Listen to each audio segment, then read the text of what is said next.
Alright then, you guys, this week was another banger week for video game news. We got some final trailers, some more presentations. We have a couple of things that were delayed, a couple of things that should be delayed. But before we get into this, do me a favor, you guys, like the video if you like the video. Please consider subscribing, and with that, let's get into this video. Alright then, let's get into the biggest news that happened this week. The Legend of Zelda Tears of the Kingdom final trailer. Nintendo finally gave it to us, and it was every bit what everybody wanted it to be. It didn't spoil anything, but at the same time it showcased more of Hyrule. It gave us a deeper look into what new skills he can use, a bit of story without really telling us who anybody was. Overall, it was just a phenomenal trailer. Definitely going to be looked back as one of the best trailers ever. I'm not going to dive too deep into it, as I do have a video where I talk a little bit more about it. I'll have that link in the description below if you guys are interested. But yeah, overall, it was just such a great trailer. Everyone was very hyped about it, and I don't think there's anyone who walked away with it hoping to see more or hoping to see less. It was just such a perfect trailer. I think going into this trailer, I was still hyped for Tears of the Kingdom, right? I knew I wanted to play it, but I only knew I wanted to play it because of how phenomenal Breath of the Wild was. None of the trailers that they showed us for Tears of the Kingdom really made me feel like, wow, this is so exciting and giving that kind of fresh feeling again. But this trailer definitely did that for me, so I'm very hyped for it. May 12th can't come any sooner, less than a month away.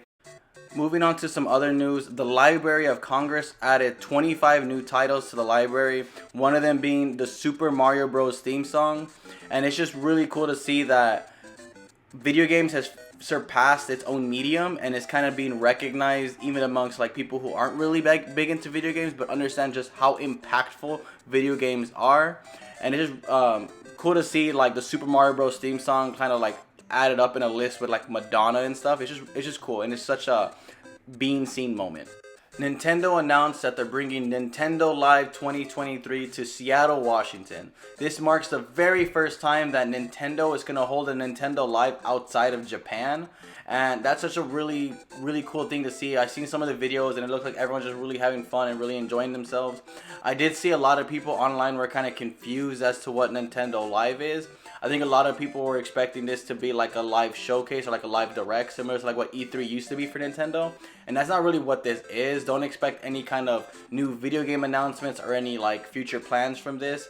It's just a way to get their fans together and celebrate video games, Nintendo, the mascots, and just kind of have a really good time. So they have things like talent shows, concerts, live like tournaments. It's just really cool, and it's really cool to see Nintendo finally in a position where they're not just the video games, right? They have the movies, they have the theme park that's out, they have this Nintendo Live kind of concert festival thing. Really good to see and really heartwarming to see Nintendo finally back in their position of prominence, as they've kind of always should have been. They've had some misses along their way. What's really exciting too is the fact that there's going to be a whole new generation of kids that get into video games, not just through the video games, but like through the movie or through the theme parks or through like seeing just other forms of media out there and kind of just knowing where it comes from and going out there and playing the video games and stuff like that. Kind of similar to what Disney created with like Disneyland and the movies. Alright, moving on to PlayStation. Sony held a state of play,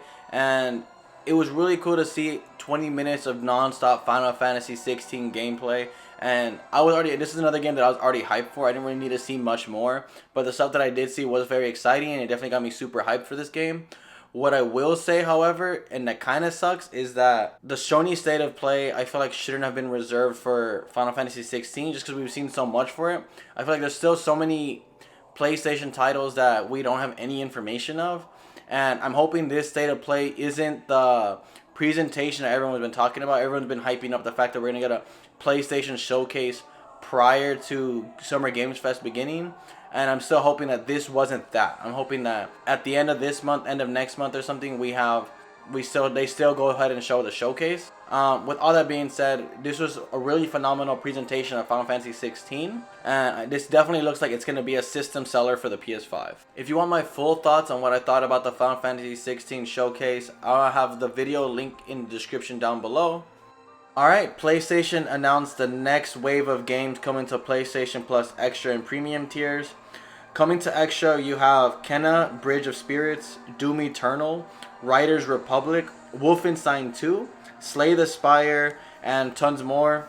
For the premium, you have Doom, Doom 2, Doom 64, Doom 3, and Dishonored Definitive Edition.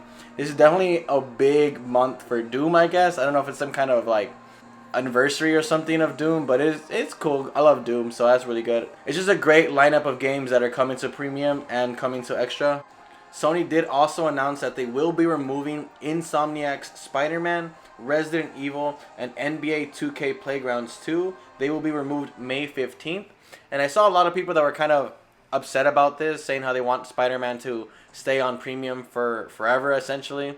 And I don't think these people understand really like what the service is. They give you a slew of free games and you're kind of just renting them until they decide to remove them. That's just kind of how these things work. It's similar to like Netflix. As they put new things in, they're going to take some old things out. And Insomniac Spider-Man is a phenomenal game, but it is a pretty old game at this point. If you want a pre-owned copy, you can buy one for like $10 to $12 I usually see at GameStop. So I don't know, if you really want it that bad, you should just go out and buy a pre-owned one or something. That way you own it. And that's probably what I'm just going to do. In some kind of sad news, depending on how you kind of feel about the game, Media Molecule did announce that they will be stopping support for their in-engine creation game Dreams. They said that they'll stop supporting it beyond September 1st, 2023. And they said that they made the difficult decision to discontinue live support for Dreams after September 1st, 2023 to shift our focus to an exciting new project. Players will still be able to create and share content on the game after September 1st, but it will be receiving no further updates after this date. And it's sad news if you are really into Dreams and you're really big into kind of like the community that Media Molecule helped foster over there. I know they do like award ceremonies and stuff like that, and we're not really going to be getting those anymore, so that kind of sucks. What is cool is the fact that Dreams is still going to be around for people to create games and still share games, and not really getting rid of that aspect of it. So the community can still keep it going themselves. And the thing that got me really excited is that Media Molecule is finally back. No offense, but they're finally ready to move on from Dreams. I've been waiting for the next big Media Molecule game since Little Big Planet 3. I love what they did with Little Big Planet, how they kind of made this like you can create your own kind of worlds, and it's kind of like mixed into the gameplay, and it was just always super satisfying.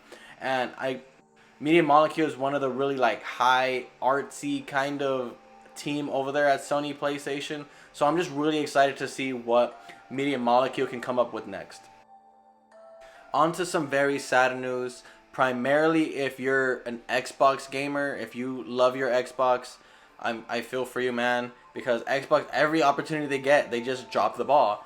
So Redfall has been announced to be releasing without a performance mode. It's going to be strictly the high fidelity mode, 4K 30, until somewhere down the line they're going to patch in a performance mode.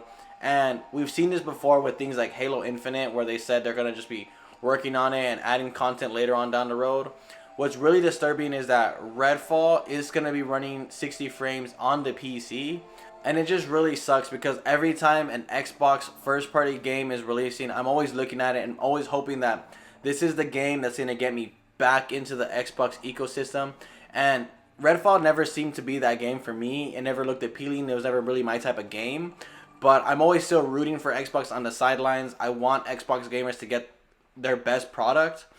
And it just seems that time after time, Xbox keeps dropping the ball. And Redfall's no different. And now the big question is, what is Starfield going to look like, right? Because now every single time you release in a game, it comes out missing content, not running properly, gets delayed. And Starfield is a huge, massive game, and they're obviously okay with releasing games unfinished or buggy. I don't know, man. If you mix in Microsoft's management team right now with Bethesda, who's known for creating games with bugs in them, and I just don't see Starfield is going to be releasing. This doesn't give me confidence that Microsoft is going to be releasing a full game with full content anytime soon, because time after time again, they release games missing content or buggy, and it's just really sad to see. On to some better news. Hideaki Miyazaki was named one of Time's 100 most influential people of 2023. This makes him the second video game developer to be inducted into Time's 100s. next to Shigeru Miyamoto, and it's just really awesome to see the Elden Ring creator, the Dark Souls creator, finally get the shine and love that he kind of deserves for kind of revolutionizing the way people play RPGs and kind of think of RPGs and think about difficulty in video games. I remember when when Demon Souls first released on the PS3, it was definitely a weird take. I don't think a lot of people really appreciated it as much as they do now. And just to see how far he's taken that genre that he kind of created, and seeing how far he took it, and how much other game developers are looking at it and pulling inspiration from it. Overall, it's just really exciting to see a man get the recognition that he deserves. So, round of applause for Miyazaki. From bad news to good news to just very expected news, Suicide Squad Kills the Justice League is officially delayed until February 2nd, 2024. This is something that's been reported on earlier, and we kind of talked about it earlier, just how like the reception of the Suicide Squad was very, very bad, and that they're going to pretty much try to work on it and try to see what they can do. People were speculating that it was going to be delayed just a couple months, but this is almost a full year's delay from its original date. So I'm wondering how much they're gonna be changing of this game, and how much what they showed us so far is gonna remain in the final product. Overall, here's hoping that Rocksteady can take this back to the drawing board and kind of get a better product, and hopefully they kind of bring this into the conversation with more reason for people to be hyped about. Alright, our final news topic is Resident Evil 4 Remake, one of the best games of the year. Everyone thought it could do no wrong until Capcom added microtransactions recently. It's pretty much a paid to get ahead kind of microtransaction where you buy this ticket for like $3 and then you can upgrade any of your guns to the max pretty much immediately whenever you want to. A lot of people were very upset that they added this to the game and kind of like ruined the good name of Resident Evil 4. I personally don't really care. I think if there's any way for them to get a little bit more money and helps fund a lot of Capcom's next future projects, I'm all for it. And if you don't really like the microtransactions, just don't participate. That's pretty much as simple as that. The reason why they keep adding microtransactions is because people are participating.